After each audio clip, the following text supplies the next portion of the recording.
বিসমিল্লাহির রহমানির রহিম। আমি মোহাম্মদ আবুল সরকার এবং আমার এই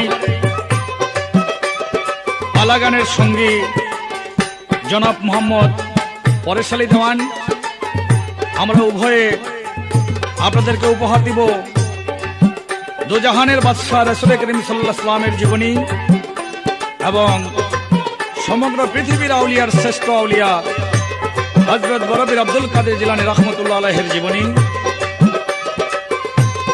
আমাদের এই পালাগানের ক্যাসেটটি প্রযোজনা করেছেন MH, সঙ্গীত পরিচালনা করেছেন M.A. মালিক। সবার প্রতি সালাম রইল, আসসালামু আলাইকুম। নামের বলে উজান চলে, নামের তরি ডুবে না। নামের বলে উজান চলে, নামের তরি ডুবে না। গুণ বৈঠা লাগে না নামে গাউসে আজম মাওলানা, গুণ বৈঠা লাগে না নামে গাউসে আজম মাওলানা।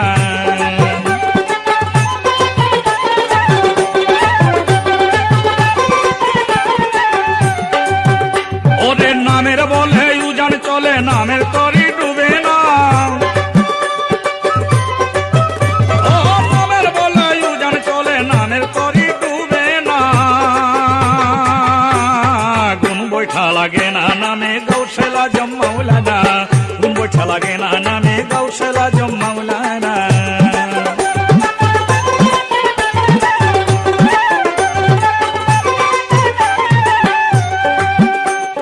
গাউসে আজম ছিল বড় পীর, মাওলানার মাওলানা তিনি, পীরানের পীর গো পীরানের পীর।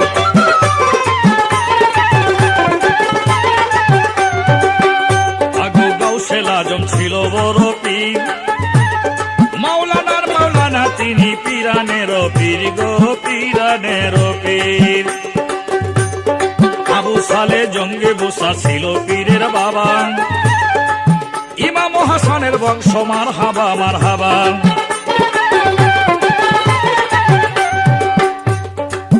ইমাম হোসেনের বংশে ছিল পীরের মা, হযরত সৈয়দ উম্মুল খায়ের ফাতেমা।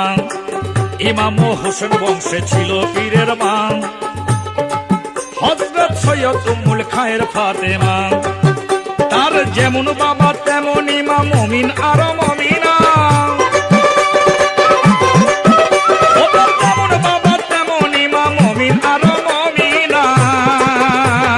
গুণ বৈঠা লাগে না নামে গাউসে আজম মাওলানা, গুণ বৈঠা লাগে না নামে গাউসে আজম মাওলানা।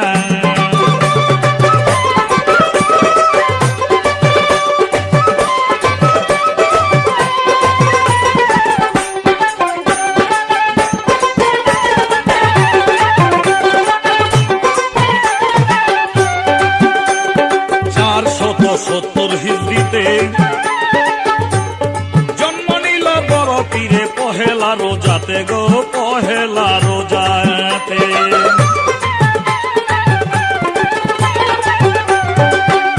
আগো 470 হিজরিতে জন্ম নিল বড় পীরে পহেলা রোজাতে গো পহেলা রোজাতে। জন্ম নিয়া বড় পীরে জন্ম নিয়া 30 রোজা করিলেন পালন, মাতৃগর্ভে কুরআন হাফেজ গাউসে আজম।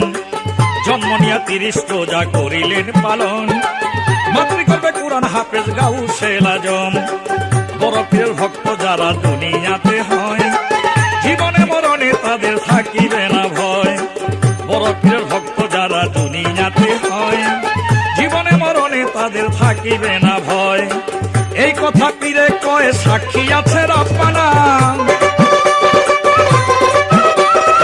এই কথা বড় পীর কয়, সাক্ষী আছে রব্বানা। গুণ বৈঠা লাগে না নামে গাউসে আজম মাওলানা, গুণ বৈঠা লাগে না নামে গাউসে আজম মাওলানা।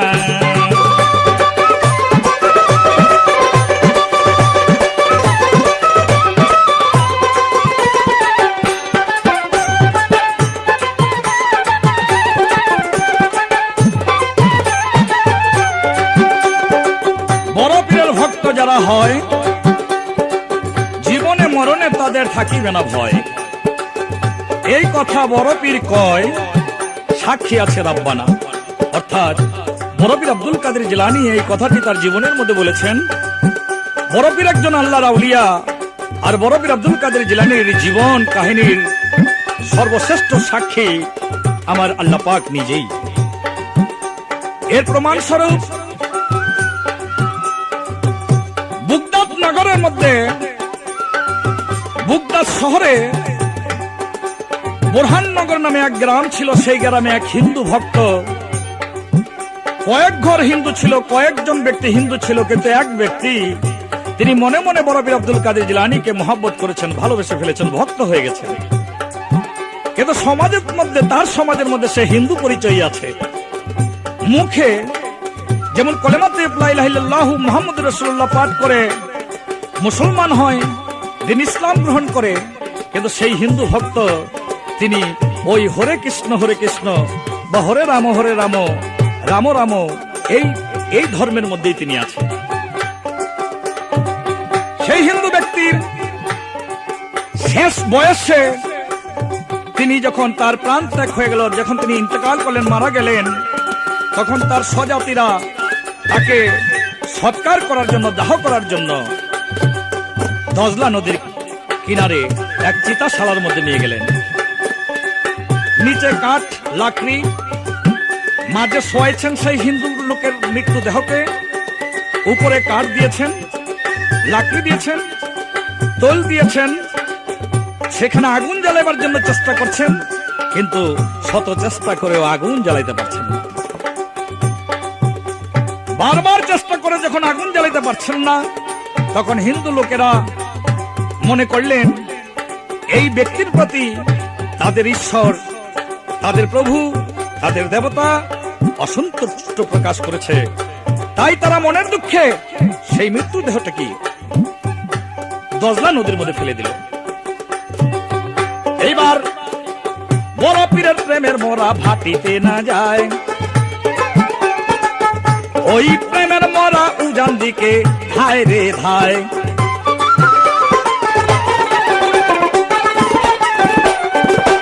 বড় পীর আব্দুল কাদের জিলানীর সেই প্রেমের মরা, সেটা ভাটিতে চলে না, চলছে উজানে।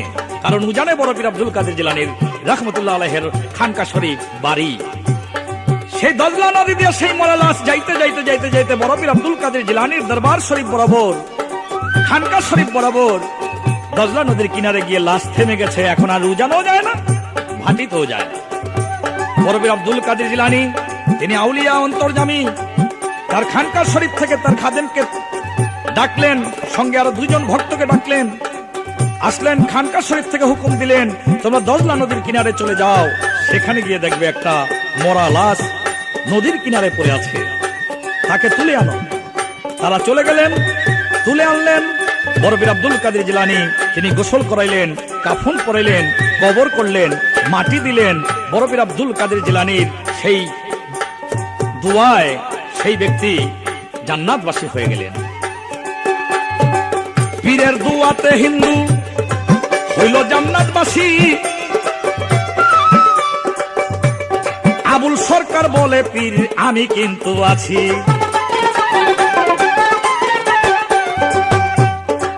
পীরের দোয়াতে হিন্দু হইল জান্নাতবাসী। আবুল সরকার বলে পীর আমি কিন্তু আছি। আমি বাংলাদেশে বাংলাদেশি আমায় কিন্তু ভুইল না। আমি বাংলাদেশে বাংলাদেশি আমায় তুমি ভুইল না। গুম্বৈঠা লাগে না নামে গাউসেলা জম মাওলানা। গুম্বৈঠা লাগে না নামে গাউসেলা জম মাওলানা।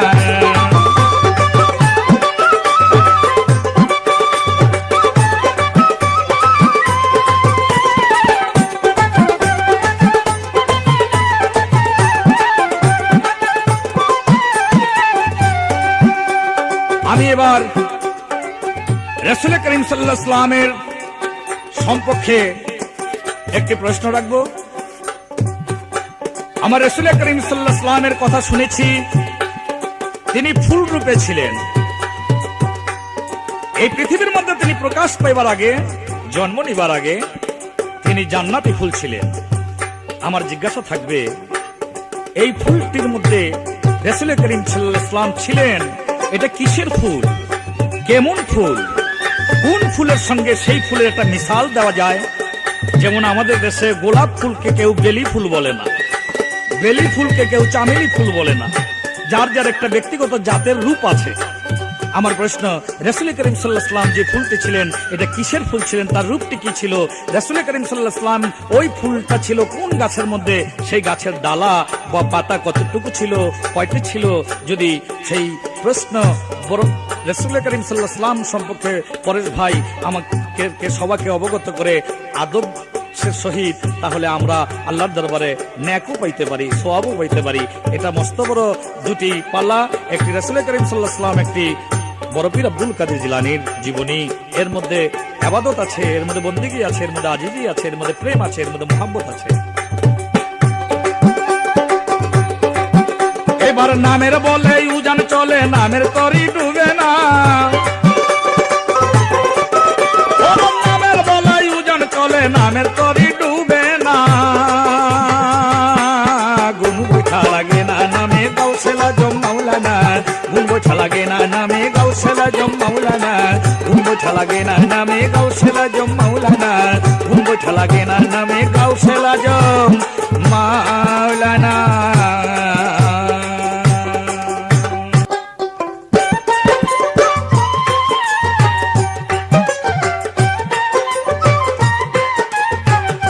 সম্মানিত শ্রোতামণ্ডলীগণ, আমার বিপক্ষে শিল্পী আবুল সরকার সাহেব বড় পীরের জীবনী নিয়ে আমাকে হযরত মুহাম্মদ মুস্তাফা সাল্লাল্লাহু আলাইহি ওয়াসাল্লামের জীবনী নিয়ে প্রশ্ন করেছে। আমি মোহাম্মদ পরশালী দান, আমি সুন্দরভাবে তার প্রশ্ন মীমাংসা দেওয়ার জন্য চেষ্টা করব। তবে সবাইকে সালাম জানিয়ে আমার পালাগান আমি শুরু করেছি। আসসালামু আলাইকুম।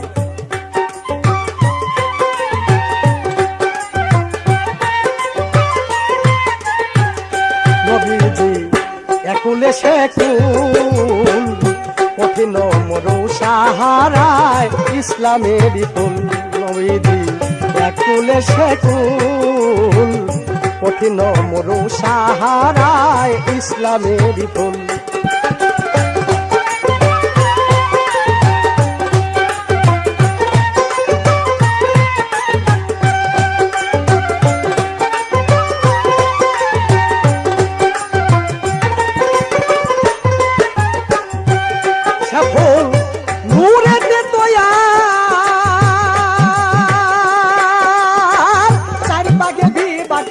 করলেন আল্লাহ পরয়া,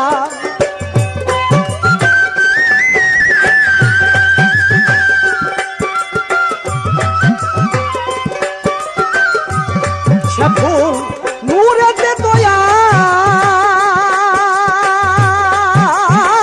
চার ভাগে বিভক্ত করলেন আল্লাহ পরয়ার। যেমন মা ফাতেমা, হযরত আলী, হাসান হোসেন দুটি কলি,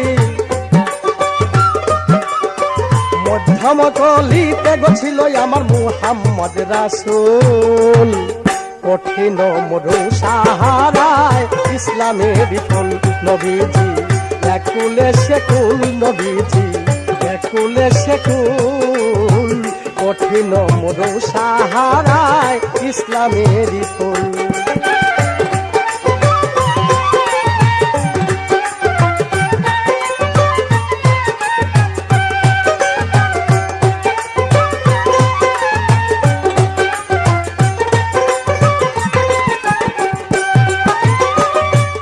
সে ফুল রক্ত কি জমা,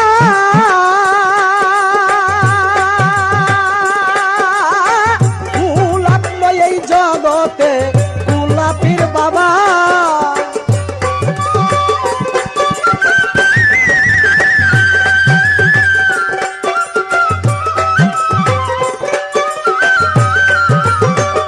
নয় সে ফুল রক্ত কি জমা,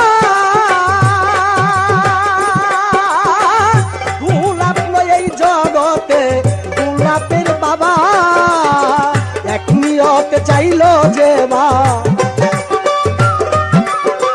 এক নিয়ত চাইল যে বাস হয়নি বাতুল, কঠিন মরু সাহারায় ইসলামের ফুল নবীজি একুলে সেকুল, নবীজি একুলে সেকুল, কঠিন মরু সাহারায় ইসলামের ফুল।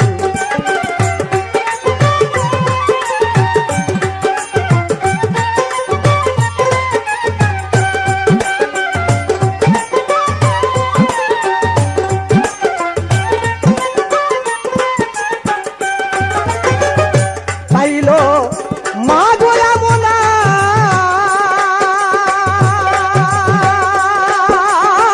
হালে মা পাইয়াছিল শত সাধনায়,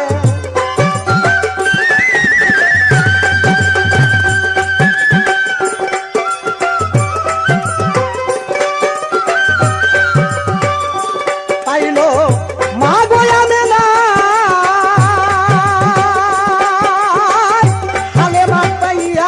ছিল শত সাধনায়, যে হাই এক নিয়ত যে যেমন চায়, সে কঠিন সাধনায় ফুল পাইল আব্দুল, কঠিন মরু সাহারায় ইসলামের ফুল নবীজি একুলে সেকুল, নবীজি একুলে সেকুল, কঠিন মরু সাহারায় ইসলামের ফুল।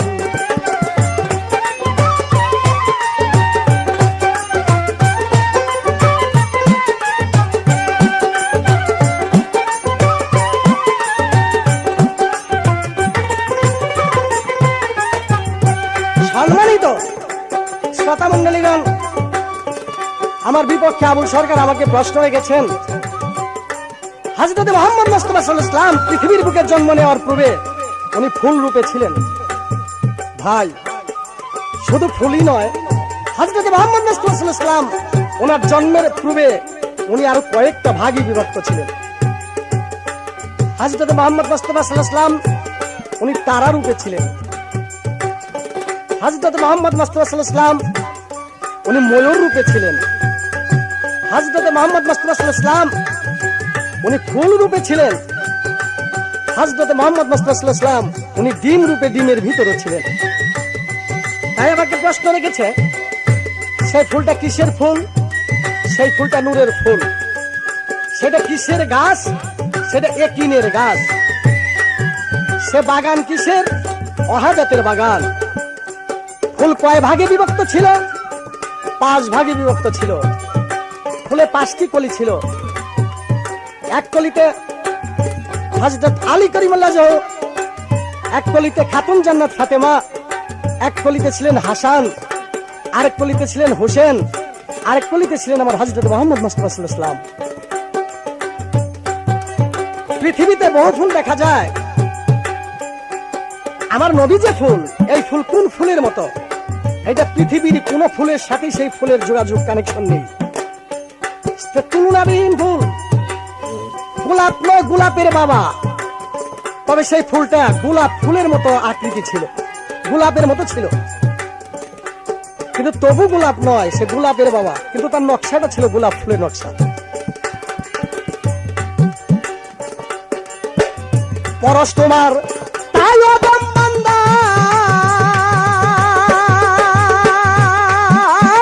চোখ থাকিতে এই জগতে হয়েছে আন্দা।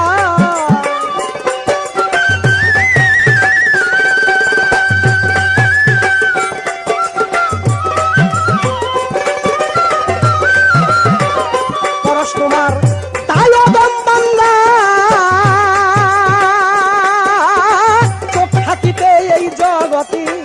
হয়েছে আন্দা। আমি হাসরে যে হই না নিন্দা, হাসরে যে হই না গো নিন্দা, তুমি পার করিও ফুল। কঠিন মরণ সাহারায় ইসলামের ফুল নবীজি একুলে সকুল, নবীজি একুলে সকুল। কঠিন মরণ সাহারায় ইসলামের ফুল।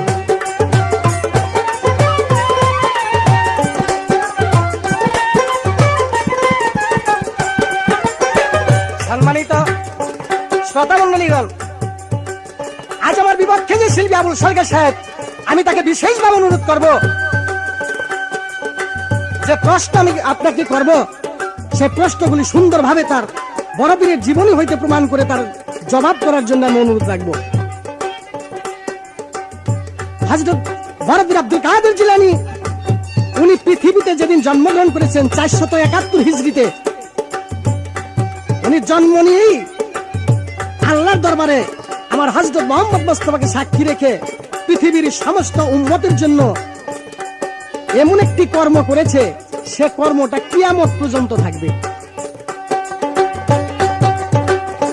তাই জন্ম নিয়ে উম্মতের জন্য এমন কি কর্মটা করেছে যে কর্ম কিয়ামত পর্যন্ত থাকবে। আমি আশা রাখি আপনার কাছ থেকে আমি সুন্দরভাবে তার সুন্দর কথার মীমাংসা পাবো। আমার সেটা প্রশ্ন, আশা রাখি আপনি বড় পীরের জীবনী হইতে আমার সুন্দরভাবে মীমাংসা দেওয়ার জন্য চেষ্টা করবেন। পরশ তোমার তাই অদম বান্দা, চোখ থাকিতে এই জগতে হয়েছে আন্দা।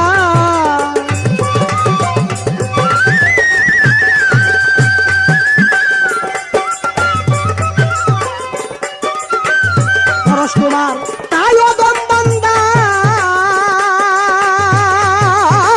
চোখ থাকিতে এই জগতে হয়েছে আন্দা। আমি হাসরে যে হই না নিন্দা, হাসরে যে হই না গো নিন্দায়, আমি পাই যে চরণ ধুল। কঠিন মরণ সাহারায় ইসলামের ফুল নবীজি, একুলে সেকুল নবীজি, একুলে সেকুল। কঠিন মরণ সাহারায় ইসলামের ফুল নবীজি, একুলে সেকুল নবীজি, একুলে সেকুল। কঠিন মরণ সাহারায় ইসলামের ফুল।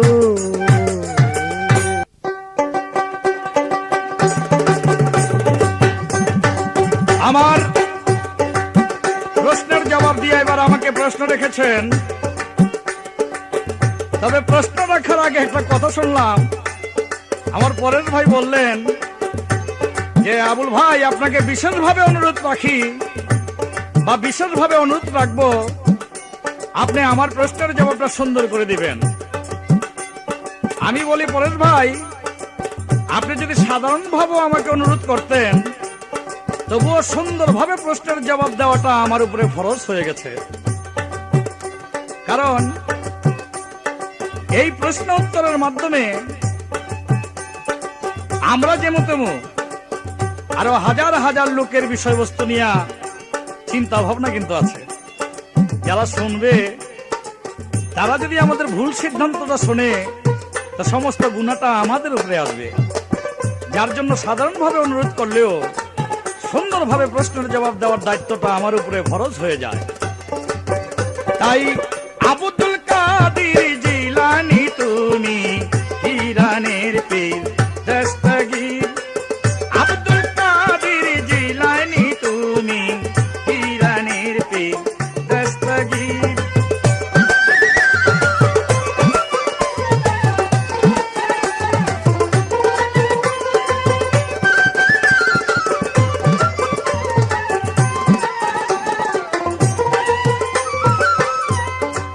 যে পড়েছে তোমার জীবনী পীর, সে জানে তোমার কাহিনী। যে পড়েছে তোমার জীবনী পীর, সে জানে তোমার কাহিনী। আর জানে গায়কের গানে, আর জানে গায়কের গানে, আসে কানে মিল্লাতির। আব্দুল কাদের জিলানী, তুমি ইরানের পীর দস্তগীর।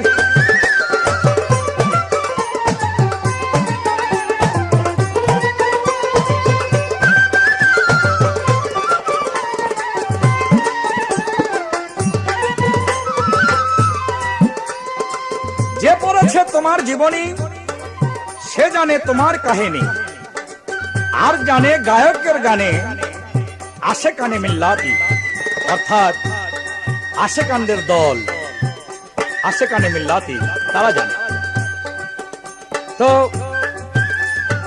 গায়কের গানে জানে, তো মাওলানাদের কথা জানে না, ওয়াজও জানে না?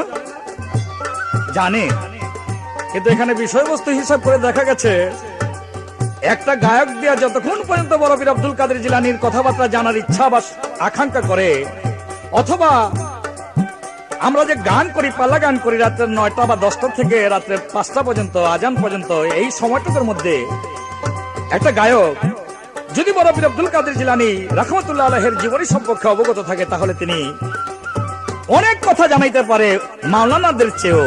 এই কারণে যে মাওলানারা ওয়াজ করে আধা ঘন্টা থেকে 1 ঘন্টা, এই আধা ঘন্টা বা 1 ঘন্টার ওয়াজের মধ্যে বড় পীর আব্দুল কাদের জিলানীর জীবনী সম্পর্কে তারা বক্তব্য রাখে খুব একটা কম। একটা বিষয় বক্তব্য রাখতে গেলেও তার চতুর্দিক দিয়ে লতাপাতা বা উপমা মিসাল দিয়া তারা অনেক কথা পাই নাই না, তারপরে একটা কথা মীমাংসা দিয়েছে, যার জন্য বহুত বিষয় সেটা ঢাকা পড়ে যায়, সেটা আপনার অপ্রচার থেকে যায়, সেটা অজানা থেকে যায়। তাই এক জানে আর জানে গায়কের গানে আশেকানে মিল্লাতি, এই কথার ভাব অর্থ দাঁড়াইছে এইটা। আমার বড় পীর নবীর পরে থাকলেন নবী, আমার বড় পীরাই হইতা নবী, নবীর পরে থাকলেন নবী। আমার বড় পীরাই হইতা নবী, করেছিল নবীর দাবি, ওরে করেছিল সে যে নবীর দাবি, আসে আল্লাহ রুহানি।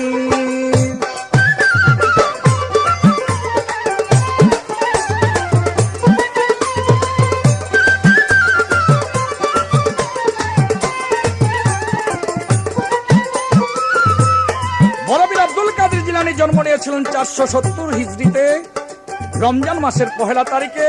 তিনি জন্ম নিয়ে রোজা রেখেছিলেন।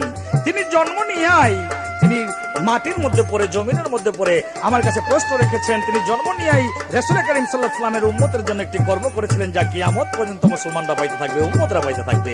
সেই কর্মটি বড় পীর আব্দুল কাদের জিলানী 2 হাত তুলে আল্লাহর দরবারের মধ্যে ফরিয়াদ করে বলেছিলেন, হে আল্লাহ পাক, তুমি দুনিয়ার মালিক, তুমি আমার স্রষ্টা, তোমার দরবারের মধ্যে আমি 2 হাত তুলেছি, তুমি আমার রাসূল করিম সাল্লাল্লাহু আলাইহি ওয়াসাল্লামের পাপী উম্মতগণের গুনাহকে maaf করিয়া দাও। মুনাজাত করেছিলেন। বড় পীর আব্দুল কাদের জিলানীর মুনাজাত আল্লাহর দরবারে কবুল হয়ে গেল। তাই আল্লাহ পাক বললেন, আমি কথা দিলাম তোমার মুনাজাতে লক্ষ লক্ষ কোটি কোটি মুহাম্মদ মুস্তাফা সাল্লাল্লাহু আলাইহি ওয়াসাল্লামের উম্মতের গুনাহকে maaf করে দিব, maaf করে দিলাম। এটা কিয়ামত পর্যন্ত থাকতে থাকবে এই দোয়া। এর মধ্যে আল্লাহর ইচ্ছা হলে আবুল সরকারও থাকতে পারে, এর মধ্যে ইচ্ছা হলে পরেশ ভাইও থাকতে পারে, এর মধ্যে আল্লাহর ইচ্ছা হলে ওই দোয়ার অন্তর্ভুক্ত যারা ভবিষ্যতে আসবে তারাও হতে পারে, এখন যারা আছে পৃথিবীর মধ্যে তারাও হতে পারে ওই দোয়ার ভিতরে। পরেশ ভাই, আমি আপনাকে যে প্রশ্ন করেছি সেই প্রশ্নের জবাব সুন্দর মতো পাওয়ার পর আমি আপনাকে এবার নতুন করে প্রশ্ন করি, ওই প্রশ্নের জবাবের মধ্যে যেন আল্লাহ পাক আমাদের ইবাদত বন্দেগীর মধ্যে শামিল করতে পারে আদবের সহিত। সেই কথা জোরের সঙ্গে না, বিশেষভাবে অনুরোধের সঙ্গে না, সেটা ভদ্রতার সঙ্গে, প্রেমের সঙ্গে। আমার প্রশ্ন, মক্কা নগরের মধ্যে আব্দুল্লাহ নামে অনেক আব্দুল্লাহ ছিল, কিন্তু সেই মুতালিবের পুত্র আব্দুল্লাহ মুহাম্মদ মুস্তাফা সাল্লাল্লাহু আলাইহি ওয়াসাল্লামকে পাইল কেন? এই আমার একটাই প্রশ্ন রইল। এবার 4 তরিকায় 14 খানদান, আমার বড় পীরের বড় খানদান, 4 তরিকায় 14 খানদান, আমার বড় পীরের বড় খানদান, রচনা বুলের এই গান, আর রচনা বুলের এই গান হোক আশেক আশিকিন আব্দুল কাদের জিলানী, তুমি পীরানের পীর দস্তগীর, আব্দুল কাদের জিলানী, তুমি পীরানের পীর দস্তগীর, বুগদা দিয়া সরদারে আউলিয়া, বুগদা দিয়া সরদারে আউলিয়া।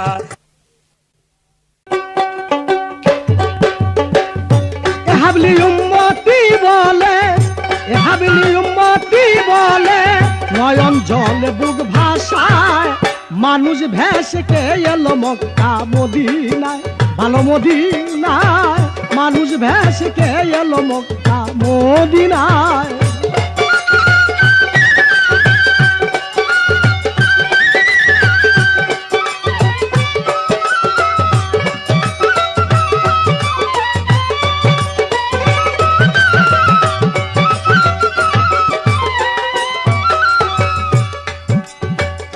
ক্ষণে থাকে রাখাল ছেলে, ক্ষণে থাকে মায়ের কুলে,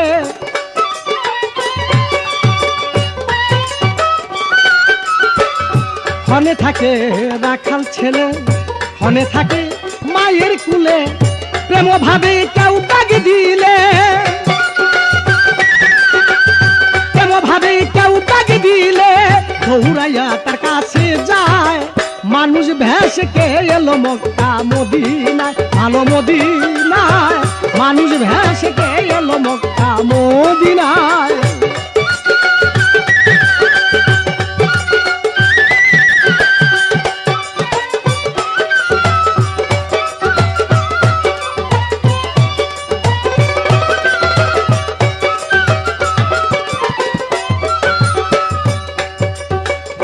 হয়ে আসলো কায়াধারী, না ছিল সে ছায়াধারী,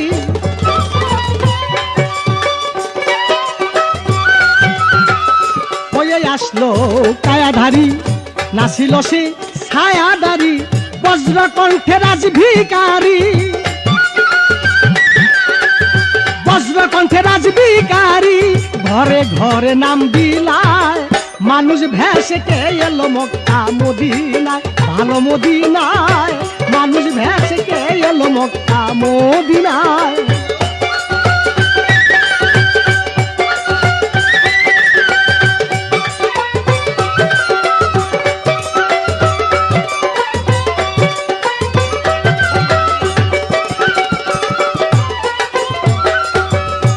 সম্মানিত শ্রোতামণ্ডলী, আবুল সরকার সাহেব একটি কথা বলেছেন, যখন যে প্রশ্ন করে সেই প্রশ্নের জবাব করার জন্য যখন যে উত্তর দিবে, যে মাম উত্তর দিব, ওইটা আমার জন্য ফরজ, ফরজ হয়ে আসলো। ভাইরে, আমি যে কথাটা আপনাকে বলেছি, যে আপনাকে যে প্রশ্ন আমি করবো তা সুন্দরভাবে মীমাংসা দিবেন, এটা প্রেমের মাধ্যমে। কেন বিভিন্ন বিভিন্ন শিল্পীদের সাথে আমার বহু ক্যাসেট আছে, তো আপনার সাথে যে ক্যাসেট, এই ক্যাসেটগুলো কিছু সত্য খাঁটি কথা দিয়া জনসাধারণকে বুঝাইতে চাই, কেন প্রেমে অনেক কিছু হয় বিধায়। তবে গানের ছন্দে ভিতরে থেকে আমাকে প্রশ্ন করেছেন, ফুল রূপে হযরত মুহাম্মদ মুস্তাফা সাল্লাল্লাহু আলাইহি ওয়াসাল্লাম ছিলেন, কিন্তু থাকা সত্ত্বেও আব্দুল্লাহ নামে আরব কান্তির ভিতরে বহু লোক ছিল, কিন্তু সে মুতালিবের বেটা আব্দুল্লাহ আমার হযরত মুহাম্মদ মুস্তাফা সাল্লাল্লাহু আলাইহি ওয়াসাল্লামকে পাইলেন, তার কি সাধনাটা, কর্মটা ছিল কি? একদিন মুতালিব ঘুমন্ত অবস্থায় বিছানায় শোয়া আছে, আমার আল্লাহ স্বপ্ন দেখাইতেছে, হে মুতালিব, কারাগারের পাশে আবু জমজম কূপ, যে কূপ মাটিতে চাপা রয়ে গেছে, সে কূপ খনন করো, সে কূপ হইতে আমি নতুন পানির আবির্ভাব করব, সেই পানি তুমি প্রত্যেকটি মানুষকে খাওয়াবে, হজিদের খাওয়াবে। মুতালিব বললেন, আমি সেই জায়গা তো চিনি না। আল্লাহ বললেন, ঘুমের ঘরে দেখাইতেছে, সকালবেলা দেখবে কিছু পিপলিকায় নতুন মাটি তুলতেছে, ঠিক কাক পাখি নিজে ঠুট দিয়া মাটি খনন করতেছে, ওই জায়গায় তুমি সে মাটি সরাইলি সেই কূপের সন্ধান পাবে। তখন মুতালিবের ছিল একটি ছেলে। মুতালিব ঘুমে যা দেখেছে সকালবেলা সেই কর্ম করেছে, মাটি খনন করে পাইলেন সে কূপ। কূপের ভিতর থেকে কিছু জিনিস সংগ্রহ করলেন, কিছু বক্ষ পোশাক, তীর তরবারি আর দুটি স্বর্ণ হরিণ। কিন্তু ওই এলাকার লোক মুতালিবকে বাধা দিল, এইগুলি তুমি নিতে পারবে না। আর মুতালিব ছিল দুর্বল, ওর একটি ছেলে। মুতালিব কয়, ভাই এগুলি আমি তো কষ্ট করে সংগ্রহ করেছি। মুতালিবকে বললেন, এগুলি আমরা দিব না। মুতালিব কয়, ঠিক আছে, এটা একটা লটারি করা হোক। স্বর্ণ হরিণ দুটি কাবার নামে এবং ওই এলাকাবাসী লোকের নামে দেওয়া হলো। লটারি সে কাবার নামে উঠলো, স্বর্ণ মূর্তি দুটি কাবা করে গচ্ছিত রইলেন। কিছু বস্ত্র পোশাক আর একটি তরবারি। মুতালিব বললেন, এগুলি তোমাদের নামে দেওয়া হোক আর আমার নামে দেওয়া হোক। তোমাদের নাম উঠলে তোমরা পাবে, আমার নাম উঠলে আমি পাবো। লটারির মধ্যে মুতালিবের নাম উঠেছে, মুতালিব পাইলেন। আল্লাহ খুব সন্তুষ্ট হলেন। মুতালিব বলেছে, ওরে মাহমুদ, যদি তুমি কিছু সন্তান আমারে করতে দান, তাহলে আমি হইতাম বড় শক্তিবান। একটি ছেলে তোর দরবারে করিতাম কুরবানি, আরো 10টা ছেলে আল্লাহ দিয়াছেন তখনই। 10 ছেলে পাইয়া মুতালিব কুরবানির কথা ভুলে গেল। একদিন আমার আল্লাহ পাক স্বপ্নে দেখালো। সকালবেলা উঠে মুতালিব ছেলেদের কয় ডাকিয়া, আমি আল্লাহর দরবারে কুরবানি করব, তোমরা কে বা যাবে রাজি হইয়া? সবাই বলছে, বাবার গেছে মাথা খারাপ হইয়া, পিতা হইয়া ছেলে কুরবানি দিতে চায় কেমন করিয়া। ছোট ছেলে আব্দুল্লাহ মাঠে খেলতেছিল, বাবার কথা শুনে আব্দুল্লাহ রাজি হইয়া গেল। মাটিতে শুয়াইয়া গো যখন কুরবানি দিতে চায়, ডাক দিয়া বলছেন তখন আমার আপনি মাওলায়, আরে ওর কুরবানির কি বাকি আছে? নিজে তো শিকার হয় আছে গো, ওর কুরবানির কি বাকি আছে?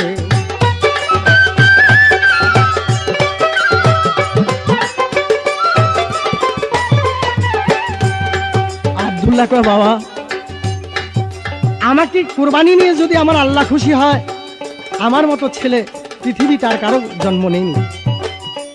আমার আল্লাহ বললেন, হে মুতালিব, তোমার কুরবানি আল্লাহ কবুল করেছে, আর আব্দুল্লাহকে কুরবানি দিতে হবে না। আমার আল্লাহ ডাক দিয়ে ফেরেশতাদের বললেন, এবার তোমরা বলো, যেই মাসুম বাচ্চা আমার নামে কুরবানি হইতে চায়, আমি আল্লাহ তার কি জিনিস উপহার দিতে পারি? ফেরেশতারা বলছে, মাহমুদ আপনি জানেন তাই। আমার আল্লাহ বলছে, মাসুম বাচ্চাকে আমি কিছু উপহার দিতে চাই। কি উপহার দিব তারে?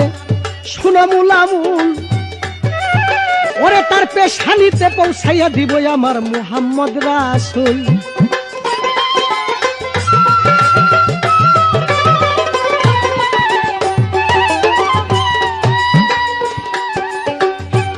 সে আব্দুল্লাহ কুরবানি হয়ে আমার হযরত মুহাম্মদ মুস্তাফা সাল্লাল্লাহু আলাইহি ওয়াসাল্লামকে লাভ করলেন।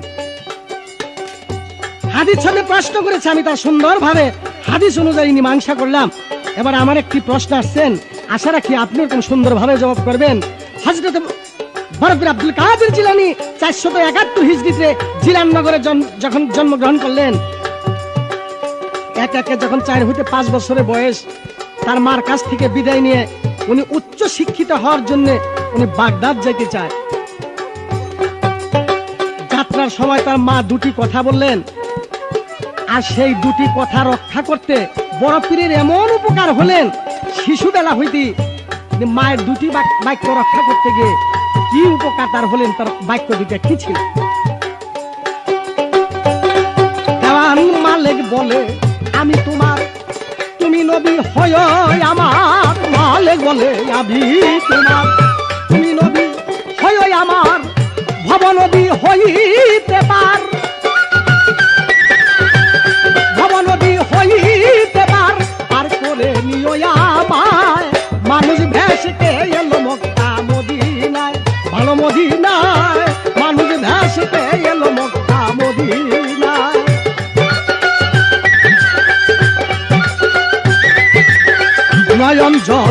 ভাষায় মানুষ ভেসে এলো মক্কা মদিনা, ভালো মদিনায় মানুষ ভেসে এলো মক্কা মদিনা।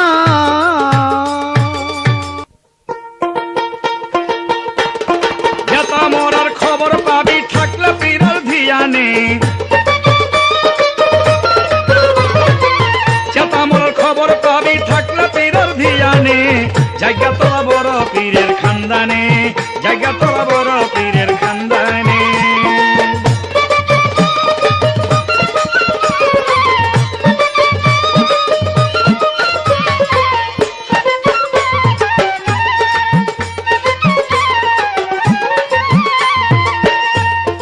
পরের ভাই একটা কথা বলেছেন যে আবুল ভাই আপনাকে আমি অনুরোধ রেখেছি, এটার মূল বিষয় ছিল যে অনেক গায়কের সঙ্গে আমরা গান গাই বা ক্যাসেট করেছি, কিন্তু আপনি আর আমি গান গাবো বা ক্যাসেট করবো পাল্লা গান, এর মধ্যে আমরা সত্য জিনিসটাকে দিতে চাই। মানুষ আমাদের কাছে কিছু পাওয়ার আকাঙ্ক্ষা করে, ইনশাল্লাহ আপনার কথার পরিপ্রেক্ষিতে বলছি, সত্য জিনিস দিবার জন্য আমি প্রথম থেকে এখন পর্যন্ত, বাকিটা মাবুদ জানে, আল্লাহ জানে, আমি এখন পর্যন্ত সেই তৎপর, সেই চেষ্টায়, সেই প্রচেষ্টায় আছি, দিবার চেষ্টা করব। আমি বলি সবাই যেন আমরা সত্য জিনিসটাকে মানুষের মধ্যে তুলে ধরতে পারি। আমাদের কিন্তু গায়কদের একটা বদনাম আছে সমাজের মধ্যে, বিশেষ করে আলেম সমাজের মধ্যে বদনাম আছে। আমরা নাকি মিথ্যা কথা বলে গান গাই, মিথ্যা কথা বলে গান লিখি, আমরা আজে বাজে কথা বলি। আসলে এই ক্যাসেটটার মধ্যে আমি বলতে পারি, এই ক্যাসেটটার বিষয়বস্তুর উপরে আমি বলতে পারি, প্রশ্নের জবাবের উপরে আমি বলতে পারি, গানের বিষয়বস্তুর উপরে আমি বলতে পারি। পরবর্তীতে যদি এই ক্যাসেট শুনেও যদি কোনো ব্যক্তি বলে যে আমরা মিথ্যা কথা বলে গান গাই, মিথ্যা কথা বলি, এটার মতো তার প্রমাণ আছে, তাহলে মনে করব সেই ব্যক্তি পূর্ণাঙ্গই মিথ্যা। আমার কাছে এবার প্রশ্ন রেখেছেন হযরত বাবা পীর আব্দুল কাদের জিলানী রাহমাতুল্লাহ আলাইহি। তিনি ছোটবেলা বিদ্যা শিক্ষা অর্জনের জন্য, ইলম শিক্ষা করার জন্য বুগদাদ শরীফে রওনা হয়েছেন। যাবার সময় তার মা জননী তাকে দুটি বাক্য, দুটি কথা, দুটি আদেশ দিয়েছিলেন পালন করার জন্য। যেই দুটি কথা বা আদেশ তিনি পালন করার পরিপ্রেক্ষিতে তিনি মস্ত বড় একটি বিপদ হতে সেই বুগদাদ যাওয়ার পথে রক্ষা পেয়েছিলেন। সেটা কি? বড় পীরে বুগদাদেতে হইছে রওনা,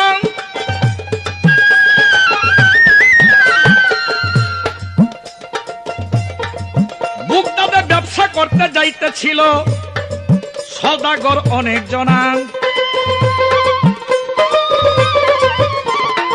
অর্থাৎ হযরত বড় পীর আব্দুল কাদের জিলানী এর আগে কোনোদিন বুগদাদ শরীফে যান নাই, তাই বুগদাদ শরীফে যাইতে হলে তার পরিচিত লোকের দরকার আছে। অতএব কারণে একদল বণিক, একদল ব্যবসায়ী, সওদাগর, তারা বড় পীর আব্দুল কাদের জিলানীর দেশ থেকে সেই বুগদাদ শরীফের মধ্যে, বুগদাদের মধ্যে বাণিজ্য করার জন্য রওনা যখন হয়েছেন, বড় পীর আব্দুল কাদের জিলানী সেই দলের মধ্যে চলে গেছেন। মায়ের কথা মনে রেখে তিনি 40টা দিনার সঙ্গে করে তিনি বুগদাদ শরীফের দিকে রওনা হয়েছেন। এখনকার যুগে যেমন গাড়ি ঘোড়া আছে, তখন যুগে এরকম গাড়ি ছিল না। সেই কাফেলা যাইতেছে, হাঁটতেছে, চলতেছে, যেখানে সন্ধ্যা হয় সেখানে তাবু করে, সেখানে রাত্র যাপন করে, আবার প্রভাত বেলা, সকাল বেলা আবার রওনা হয়। যাইতে কয়েকদিন, কয়েক রাত্র পরে বুগদাদে উপস্থিত হইবার আগেই এক পাহাড়ের কিনারের মধ্যে সন্ধ্যাবেলা তারা তাবু করেছে। বড় পীর আব্দুল কাদের জিলানী ওই কাফেলার মধ্যে ছিল। ওই পাহাড়ের গুহার ভিতর ছিল একটা ডাকাইতেরই দল। বাবার রাত্রবেলা বাহির হইয়া আসিল সকল,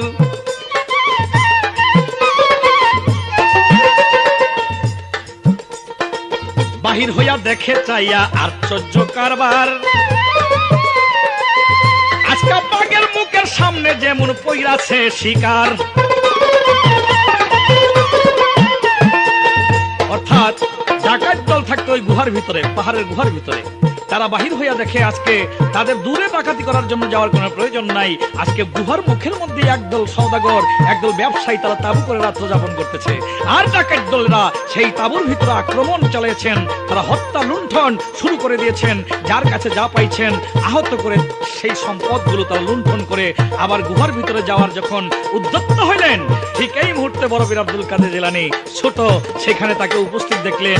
লোকজন ডাকাতেরা তাকে পরীক্ষা নিরীক্ষা করে কিছু পাইলেন না, কিন্তু সর্বশেষ ডাকাত বড় পীর আব্দুল কাদের জিলানীকে জিজ্ঞাসা করছে, এই মিয়া, তোমার সঙ্গে কিছু নাই? তুমি এই বাচ্চা মানুষ, এদের সঙ্গে কি করতে চাইছো? ব্যবসা বাণিজ্য করতে যাও নাকি? না, আমি কোনো ব্যবসা বাণিজ্য করতে চাই না, আমি বুদ্ধের শরীফে লেখাপড়া শিক্ষা করতে রওনা হয়েছি তাদের সঙ্গে। তো তোমার সঙ্গে কিছু নাই? বলে আছে, আমার সঙ্গে 40টা স্বর্ণের মোহর আছে, আমার মা জননী আমাকে দিয়ে দিয়েছে, এই আস্তিনের নিচে গোপন ভাবে রেখে দিয়েছে। ডাকাত দলকে যখন বড় পীর আব্দুল কাদের জিলানী গোপন ভাবে আস্তিনের নিচে সেই 40টি স্বর্ণমোহর দেখাচ্ছেন, ডাকাত দল আশ্চর্য হয়ে গেছেন। এত আশ্চর্য আর কোনোদিন হন নাই। অর্থাৎ এইটা না দেখাইলে তো এই 40টা স্বর্ণ মুদ্রা ডাকাত দলের সন্ধানও পাইতেন না। পরীক্ষা নিরীক্ষা করে তো দেখা গেছে, শিশু মনে করে তাকে কিছু বলেন নাই। কিন্তু ডাকাত দলে এই আশ্চর্য বিষয় দেখে সেটা বড় পীর আব্দুল কাদের জিলানীর উপরে সন্দেহ পোষণ করে আরো বেশি আশ্চর্য হইয়া তাকে গুহার ভিতরে নিয়ে গেছে সেই সর্দারের কাছে, ডাকাত দলের সর্দারের কাছে। সর্দার বলে, ডাকাইতেরা করছো ডাকাতি, এই শিশুকে নিয়ে আইছ বল তার ভারতী।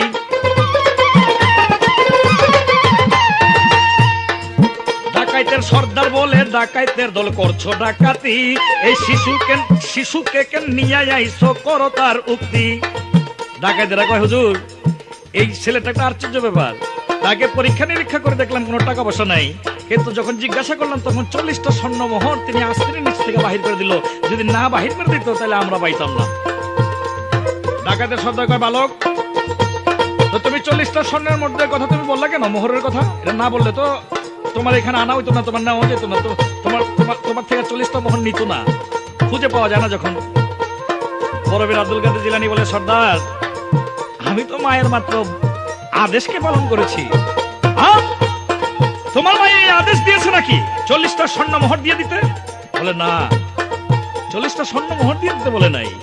মায় বলেছে, আব্দুল কাদের, জীবনে হয়তো তোমার সঙ্গে আমার আর সাক্ষাৎ নাও হতে পারে, কিন্তু তোমাকে আমি গর্বের মধ্যে স্থান দিয়েছি, এই জন্য তোমার প্রতি আমার জীবন থেকে তোমার দুটি কথা পালন করতে হবে সারা জীবন। 1 নম্বর, যদি দুনিয়ার মধ্যে মহাবিপদ তোমার উপরে আসে তো আল্লাহ ছাড়া কারো উপরে ভরসা করিও না। 2 নম্বর, জীবনে কোনোদিন মিথ্যা কথা বলিও না। তাই ডাকাত, আমি সত্য কথা বলেছি, আমার কাছে 40টা মোহর আছে, আমি আমার মায়ের আদেশ পালন করেছি, মায়ে বলেছে জীবনে মিথ্যা কথা বলিও না। ডাকাত সর্দার এই কথা শুনে তার আসন থেকে তিনি মাটির মধ্যে গড়াইয়া বড় পীর আব্দুল কাদের জিলানীর হাতের মধ্যে ধরে চিৎকার দিয়ে বলছে, হে বালক, তুমি আমার চেয়ে শ্রেষ্ঠ, কারণ আমারও তো মা ছিল, করছে অনেক মানা। ওরে বাচ্চা, জীবনে তুই ডাকাতি করিস না। আমি মায়ের কথা না শুনিয়া হইছি গুনাহগার, আমি ভাবে বুঝলাম তুমি বালক আউলিয়ার সর্দার।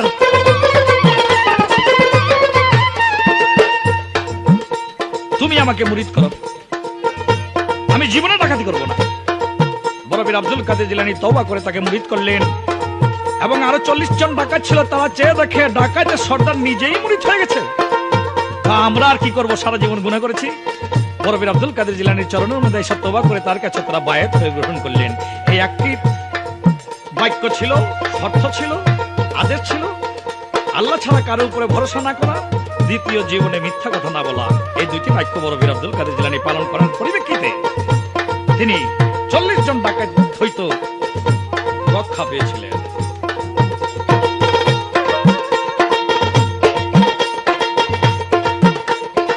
হলুদের চুন্নি সে যেমন, তারা ছাড়া 2টি রং, আলাদা এক রং ধরে আর ছাড়ে না কখন।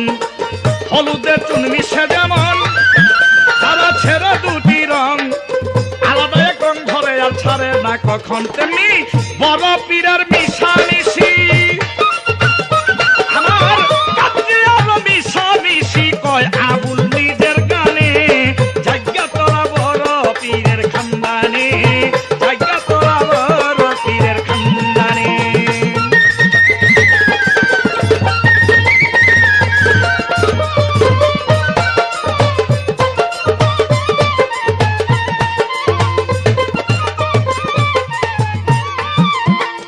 আমার পরেশ ভাই আমাকে একটা ছোট্ট করে প্রশ্ন রেখেছিল, দুটি কথা পালন করবার কথা, কিন্তু তার বিষয়বস্তু ব্যাখ্যার পরিপ্রেক্ষিতে আমার এই পর্যন্ত ডাকাতের কাছে আসতে হয়েছে, এতটুকু সময় লেগেছে। আমাকে একটু পরিশ্রম করালেন, খাটনি করাইলেন। আমি পরেশ ভাইকে একটা প্রশ্ন আমি রাখবো, দেখি তিনি কি করে। আমার প্রশ্ন, আব্দুল্লাহ পাইলেন, আমেনা পাইলেন, কিন্তু রাসূল করিম সাল্লাল্লাহু আলাইহি ওয়াসাল্লামকে হালিমাও পাইলেন। শিশুবেলা দাই হালিমা তায়েফ শহর হইতে মক্কা নগরে এসে রাসূল করিম সাল্লাল্লাহু আলাইহি ওয়াসাল্লামকে নিলেন কুলের মধ্যে, মুতালিবের থেকে, তার দাদার থেকে, রাসূলের মা জননীর থেকে তিনি তায়েফ শহরে নিয়ে যাবে।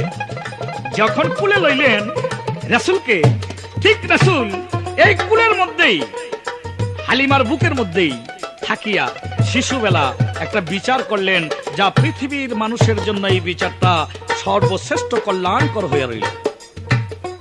এই বিচারের উপরে আর কোনো বিচার হয় না। আমার প্রশ্ন, শিশুবেলায় রাসূল করিম সাল্লাল্লাহু আলাইহি ওয়াসাল্লাম মায়ের কুলে, হালিমার কুলে, কুলে থেকে কিসের বিচার করলেন? সেই বিচার কেমন বিচার?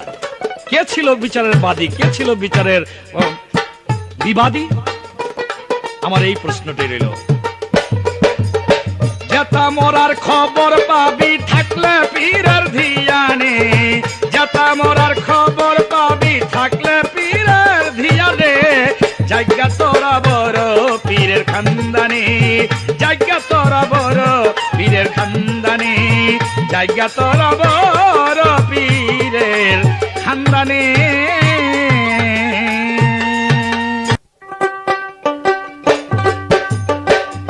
সকল গেছে ভুলে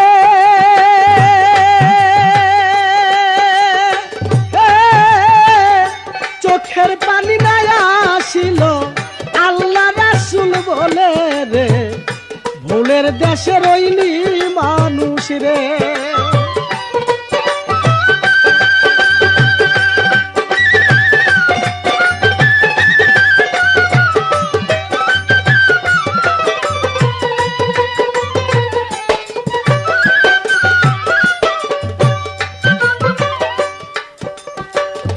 দুকুলের কান্দারি গনবী উম্মতের কান্দার হারে তোমার কাছে সঁপে দিয়াছে সুপারিশের ভাগ।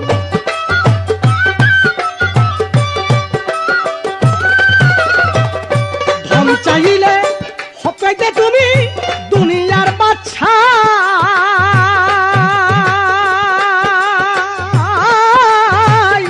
সারা জীবন দুঃখ করলে ধনের আশা নাই রে।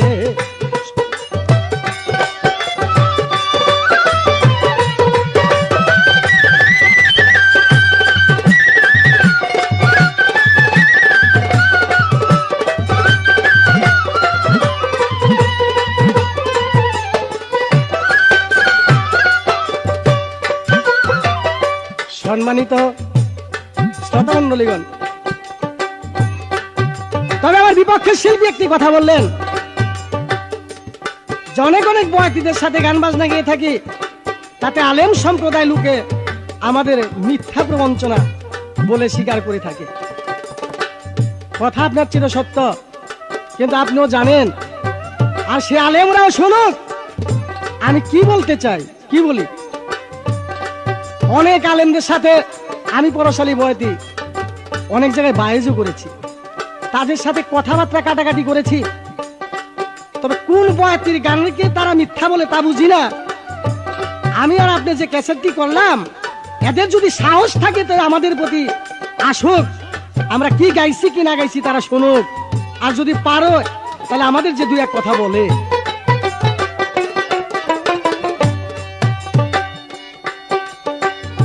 যখন নবী জন্ম নিলেন আমেনার কুঠির ঘরে, তায়েব শহর হইতে একদল ধাত্রী শুনেন লক্ষ্য করে।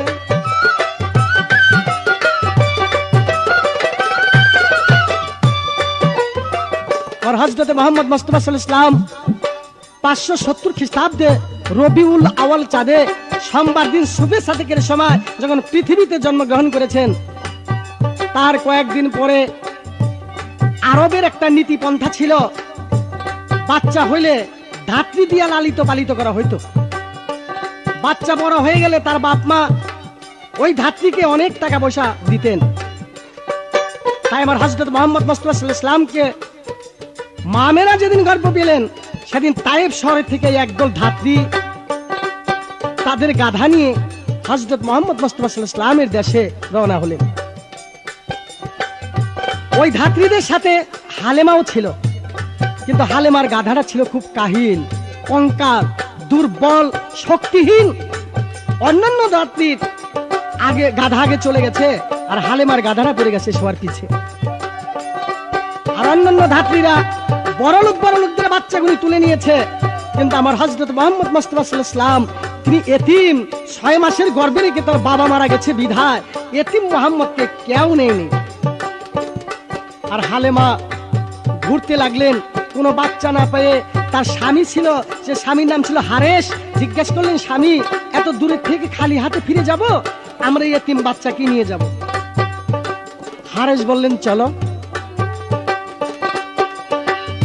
নবীজিকে নিতে হালেমা গেল রাজি হইয়া, আমেনারও কাছে বলছি কান্দিয়া কান্দিয়া।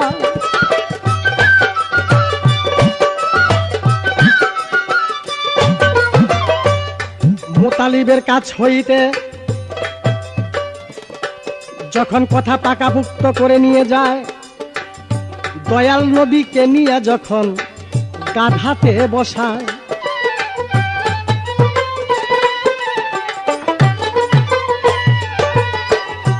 গাধাতে বসাইল যখন নবীজিরে নিয়া, তার কঙ্কাল গাধা গেল তখন জুয়ানি হইয়া রে, ভুলে দেশেই রইলি মানুষ রে।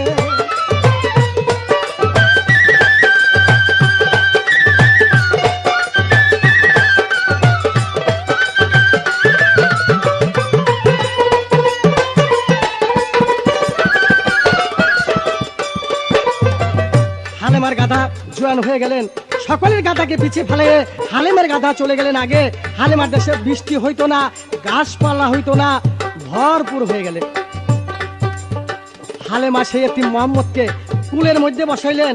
কুলের মধ্যে বসে যখন স্তনের দুধ দিতে চায়, আমার হযরত মুহাম্মদ মুস্তাফা সাল্লাল্লাহু আলাইহি ওয়াসাল্লাম উনার মতো জ্ঞানী ছিল না। উনি চিন্তা করলেন, সর্বনাশ, আমাকে যে দুধ দিবে ওর তো একটা ছেলেও আছে, আমি তো ওর হক নষ্ট করতে পারি না। এই বিচারের আসামি বিবাদী নেই, ফরিয়াদি নেই, উনি নিজেই বাদী, নিজেই বিবাদী। তখন ডান স্তনের দুগ্ধ খাইল মুহাম্মদ রাসূল, বাম স্তনের দুধ খাইল না, শুনেন মুলামুল। এক স্তন রাখলো ভাইয়ের জন্য, হালেমার সন্তান খাবে তাই। ওরে এমন সূক্ষ্ম বিচার গো পৃথিবীতে কেউ করে নাই। এমন বিচার করল নবী মায়ের কোলে বয়া।